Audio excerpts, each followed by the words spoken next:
अस्सलाम वालेकुम जी स्टूडेंट्स। आज का हमारा टॉपिक है फाइल प्रोसेसिंग सिस्टम। सबसे पहले हम देख लेते हैं जी डेफिनेशन। फाइल प्रोसेसिंग सिस्टम है क्या?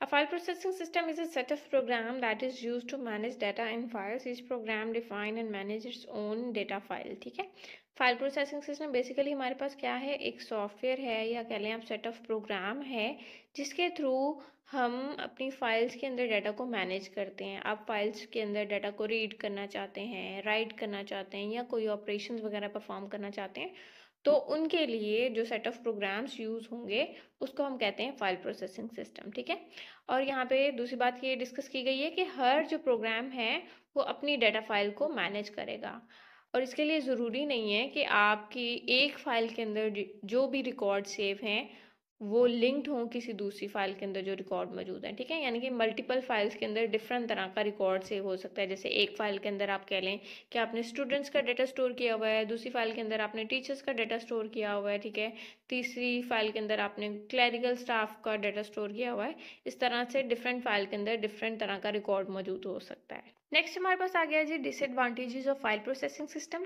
तो सबसे पहला डिसएडवांटेज है हमारे पास डाटा रिडंडेंसी। डाटा रिडंडेंसी किसको कहते हैं जी? Duplication of data in multiple file, कि जब आपका एक डाटा एक से ज़्यादा फाइल्स में मौजूद हो तो उसकी वजह से डाटा रिडंडेंसी क्रिएट होती है, और इसका सबसे बड़ा नुकसान ये है कि आपकी स्टोरेज वेस्ट होती है। ठीक है, तो स्टोरेज हमारे लिए बहुत कीमती होती है, हमें स्टोरेज वेस्ट नहीं करनी। सेकेंड डिसएडवांटेज हमारे पास आ जाता है डाटा इनकन्सिस्टेंसी। डाटा इनकन्सिस्टेंसी जो है वो हमारे पास डाटा रिडंडेंसी की वजह से क्रिएट होता है। इसमें होता क्या है कि जब आप एक डाटा मल्टीपल जगह पे सेव करते हैं और किसी भी डाटा में कोई चेंज आता है, जैसे ये स्टूडेंट का ही डाटा हम देख लें, ये स्टूडेंट फाइल में भी मौजूद है और लाइब्रेरी फाइल में भी। अगर स्टूडेंट अपना एड्रेस चेंज कराता है तो वो क्या करेगा, क्लर्क ऑफिस में आके इन्फॉर्म कर देगा।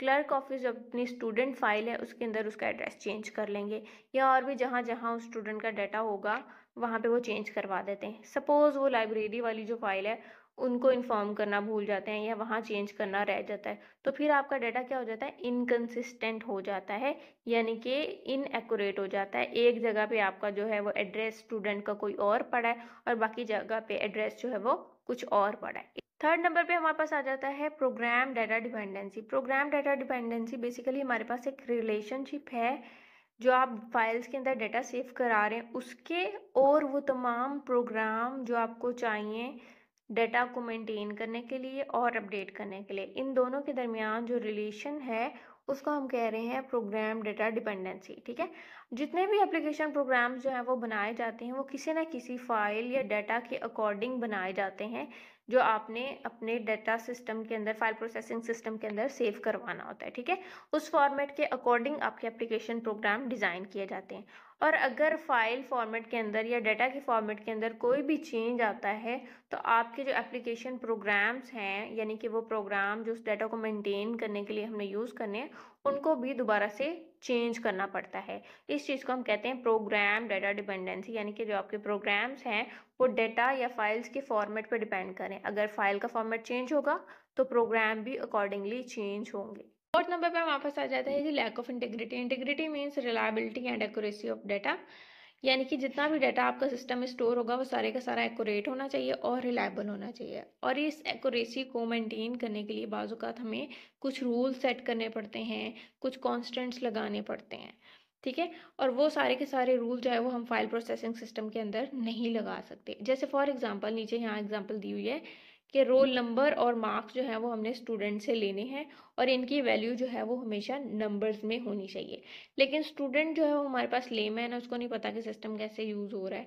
अगर कोई पर्सन उसके अंदर नंबर्स की जगह आपका रोल नंबर लेट्स सपोज 2 है, वो इंग्लिश में 2 लिख देता है, लिखा तो उसने ठीक है, लेकिन मसला क्या है कि यहाँ पे न्यूमेरिक डाटा आना था जबकि यूज़र ने क्या लिख दिया है, इंग्लिश में लिख दिया है, टेक्स्ट लिख दिया है। तो इसकी वजह से हमारा जो डाटा है वो इनएक्यूरेट हो जाएगा, रिलायबल नहीं रहेगा। अगर हम उस पर कोई कैलकुलेशन परफॉर्म करना चाह रहे हैं तो वो नहीं लगा सकें।